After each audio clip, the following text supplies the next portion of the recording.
Hey guys, Yeah, we're back again. my husband can be so serious sometimes. What else?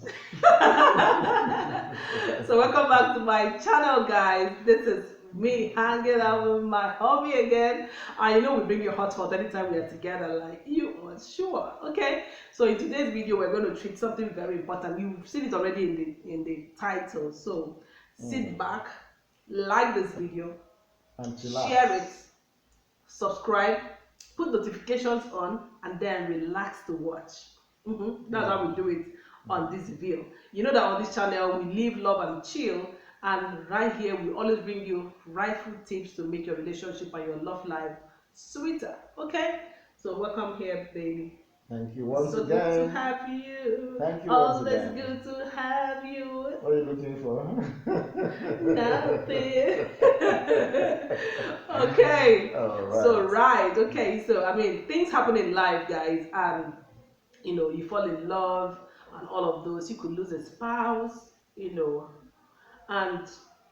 are a lot of intricacies around losing a loved one. It can be hard. It can be traumatic. It can be all kinds of things. Not really good at times, and getting past that initial, like, okay, should I move on? Can I start my life afresh? Will I find another woman? Especially when children are not involved, can you find somebody who can step into these shoes and do it as unto them and as unto God, as unto humanity?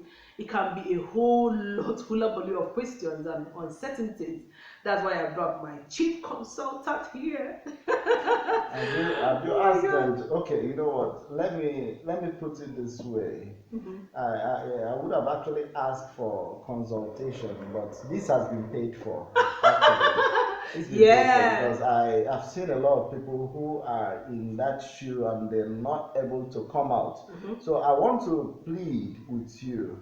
If you know someone who is in this situation or who has been through such, who is a widower, a widow, or you've lost someone in any form or any relative, so just any loss, I beg you, you do have a role to play in that person's life. Yes, absolutely. If that person hears from the horse's mouth, I'm sure there is a touch that the person would have. I I will talk about that, but let me just Okay. allow her to learn. But I'm pleading that you should share this video. It's a must watch. Yes, yes, It is yes, a must yes. watch. I decided to come out and say this because if I don't say it, I might be holding back what would help a lot of People, people yeah. to heal. I might be different, but I think as humans we have common traits that we possess. Yeah. So listen and get healed. Okay. I like the part of listen and get healed, guys. So my husband was once in that shoe where he was a widower. I remember how you had to go and change your some of your document from widower to married later. So he's been married before, become single, and then married again. Yeah. Okay, so he understands absolutely what anyone who is in that state can be going through. So I brought him here to share with us before you decided to remarry, what are things you had to do yourself before you now went out there to say, okay, let me try and get someone to marry me, and finally got me. But then the main thing is to help the widower himself. What are those things you need to do first before you decide to move on? Yeah. All right. First, if you've been a widow or a widow, the first thing you should do to yourself before you even think of deciding on whatever to do is to believe in yourself that you are going to make it, and whatever happened to you has happened and it's irreversible. And when you have that mind frame that's irreversible, it's quicker for you to heal. I see most times people keep crying and crying and crying and crying. I recall back in the early days, some of us might still be hearing that expression that says, "Do not cry over spilled milk." The milk has spilled. You cannot pick it again. It's gone. It's gone. You understand?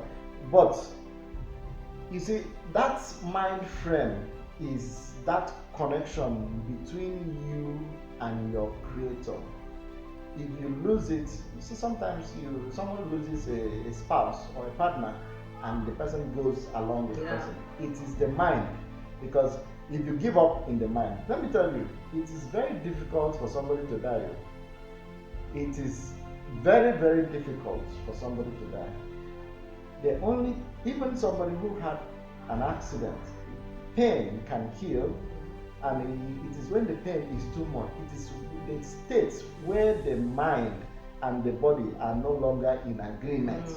That is where death comes in. Wow. So if you are feeling such pain that you've lost someone, you have to come back and be body and soul. See, and no one is indispensable. Yeah, God knows how He planned this life. There is a time to born and there is a time to die. But you see, the dynamics of when is what brings the pain and how. Yeah. Because sometimes, you see, when somebody is old, people tend to say, "Oh, let's do celebration of life." I'm telling you that even if the person is young, celebration of life. Let me tell you how it happens.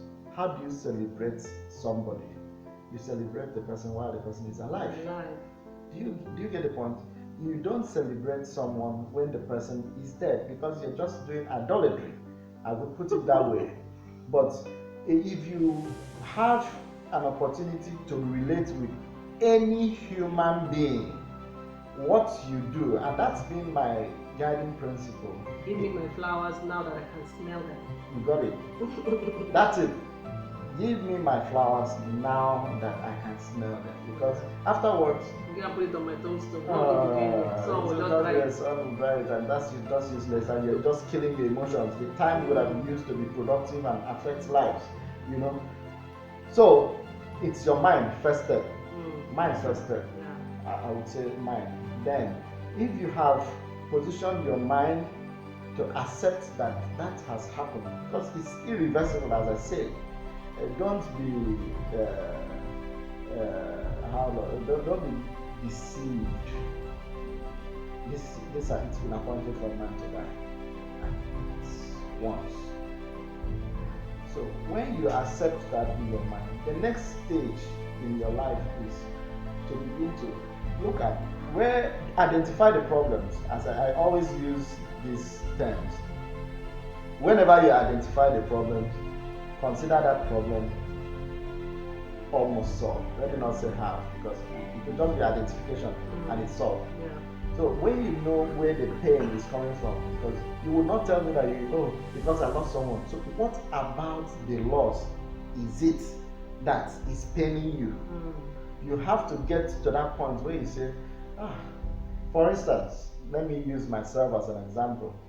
I lost my spouse, and I lost her not in sickness, but to a road traffic accident where I wasn't in the scene. I wasn't in the city where it happened. I only got a call and I needed to rush. So you can imagine the tension that I took off from. I left her in a good state in the morning, healthy and hearty, and traveled to another state. From the other state, I now got a call upon arrival. In fact, in a meeting, I got a call that she's in an accident. I was like, she didn't tell me she was going anywhere. We didn't even agree she was going anywhere. I was supposed to actually come back and stop by ATM to get some money for the market the next day. So it was shock, shock, shock. Trauma, trauma, trauma. Just trying to get my way back. You can imagine the state where I was, and I say your wife is in an accident. I had lost my senses as a human, and being on the road to journey, a lot of things were going through my mind. I had to call all family members that were around there.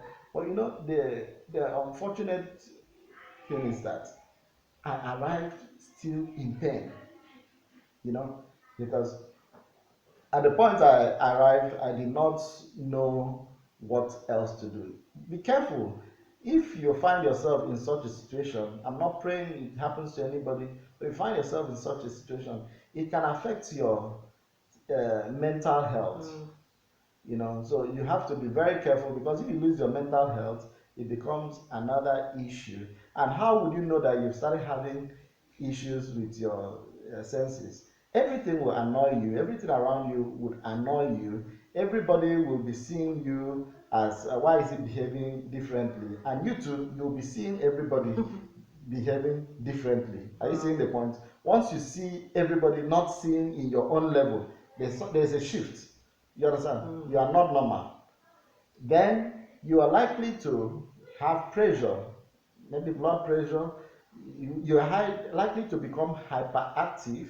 You are likely to have so much of energy within you. So, what do you use these energies to do? It still comes back to you, your mind, how you construct yourself. Some people lose it at that point, they don't have direction. But you see, at that state where you are confused, there is solution in it. You just need to sit back and begin to talk to yourself. If you need to cry, cry. Lock yourself inwards and cry. As well, people say mourn. Yeah, this crying and mourning are two different things. When somebody is mourning, it's just a pain that you cannot do away with. That's mourning, but not brushing your teeth, not having your bath, locking yourself inside the house and feeling that everything is all gone. If you go through that route, you see that the world will or leave you so much behind that recovery becomes a Herculean task. So, are you with me? I'm with you. You're I'm just, just thinking. yeah. I wouldn't say actually it's by my strength, but I just feel that everybody has peculiarities. But I'm using my own story Mhm. and how I was able to get out of it. Yeah.